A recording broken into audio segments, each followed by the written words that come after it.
तो बताओ पीछे मार लगा सर पे मारे बस है ट्रीटमेंट चालू है सर 3 साल से उनका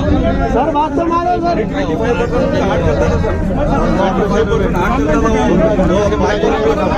सर पे मारे बस सर पे धक्के मत दो बोलना यार इधर आगे तेरे को मारूंगा बोल मारा वो पुलिस वाले ने मारा 3 से 2 किल कर रहे हैं आंटे सर इधर आंटे दो बच्चे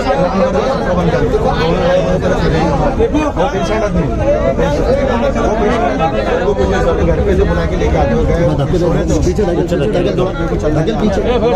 पीछे से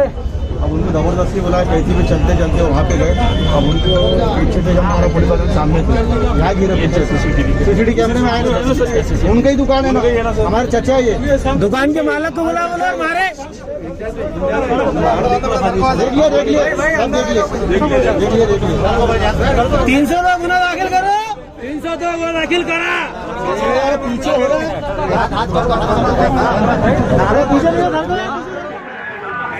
देखिए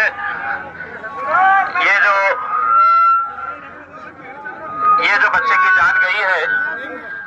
ये बहुत ही अफसोसनाक बात है कि आज रमजान के पहले ही दिन ये इस तरह का वाकया सामने पेश आया है और ये यकीनन किसी के अंदर भी एक तरीके का गुस्सा पैदा करेगा क्योंकि आज लोग मजबूर है परेशान है खाने पीने के लिए और अगर कोई इस तरह का छुपके से अगर कोई कारोबार कर रहा है तो यकीनन पुलिस की यह जिम्मेदारी नहीं बनती है कि इस तरह की जोर जबरदस्ती करे कि जिसकी वजह से एक इंसान की जान चली जाए। जो हुआ है उसके ताल्लुक से हमने अभी बच्चे के घर वाले जितने भी उनके बुजुर्ग लोग हैं उनके रिश्तेदारों के साथ पुलिस कमिश्नर साहब डीसीपी साहब इनके साथ बैठ के हमने आगे क्या करना है इस मामले के अंदर क्या कार्रवाई होनी चाहिए इस ताल्लुक से पूरा डिटेल के अंदर बात किए और बच्चे के जो रिश्तेदार हैं उन लोगों की सहमति से जो बातें जो उनकी मांगे थी वो पूरी मांगों को डिस्कस किया गया और सबसे पहली बात जो डिस्कस की गई वो ये है कि जो भी पीएसआई और कांस्टेबल थे इस मामले के अंदर इनको फौरन यहां से पुलिस स्टेशन से हटा के इनको कंट्रोल रूम को अटैच किया जाए और ये काम इमीडिएट पुलिस कमिश्नर साहब ने ये बात को कबूल किया है और उनको फौरन है तो अटैच कर दिया गया है यहां से हटा दिया गया है। दूसरा ये है कि अगर ये बॉडी हम पोस्टमार्टम नहीं करेंगे तो कल के दिन हो सकता है कि हम ये अदालत के अंदर केस ही नहीं लड़ सकते हैं तो पोस्टमार्टम होना बहुत जरूरी है। इसीलिए ये तय हुआ है कि पुलिस कमिश्नर साहब और मैं खुद डीन मैडम से बात करेंगे और बात करके इन कैमरे के अंदर पूरा है तो पोस्टमार्टम किया जाए। तो इसके लिए भी यहां पर तय हुआ है और इंक्वायरी इसकी कौन से ऑफिसर के जरिए करवानी चाहिए ये पुलिस कमिश्नर साहब ने खुद ने गुप्ता जी ने बताया है कि आप बताएं कि कौन से ऑफिसर से यहां पर जो क्राइम ब्रांच के इंचार्ज है अघा साहब ये अघा साहब के जरिए इंक्वायरी करने की बात हुई। उन्होंने हमसे पूछा उनके रिश्तेदारों से पूछा कि ये इंक्वायरी इनके जरिए कराई जाए। रिश्तेदारों ने भी उसके लिए हाँ कही।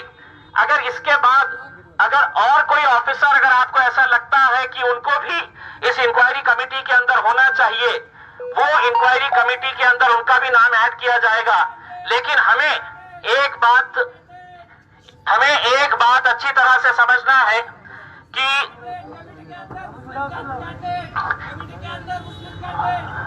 पुलिस कमिश्नर साहब निखिल गुप्ता साहब ही है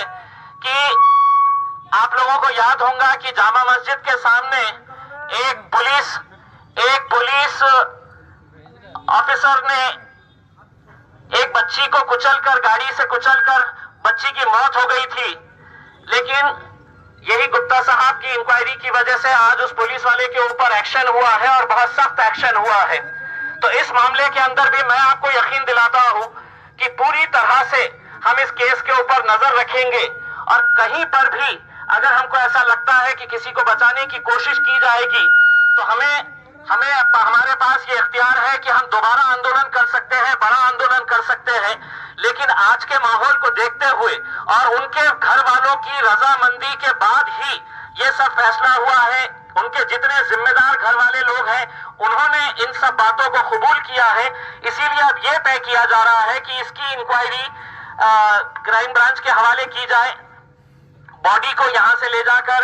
पोस्टमार्टम के लिए इन कैमरा पोस्टमार्टम करवाया जाए और जल्द से जल्द इसकी इंक्वायरी करके जो भी दोषी पुलिस वाले हैं उनके ऊपर सख्त से सख्त कार्रवाई हो। यही हमारी और आपकी सबकी राय है, यही उम्मीद है। Thank you. मैं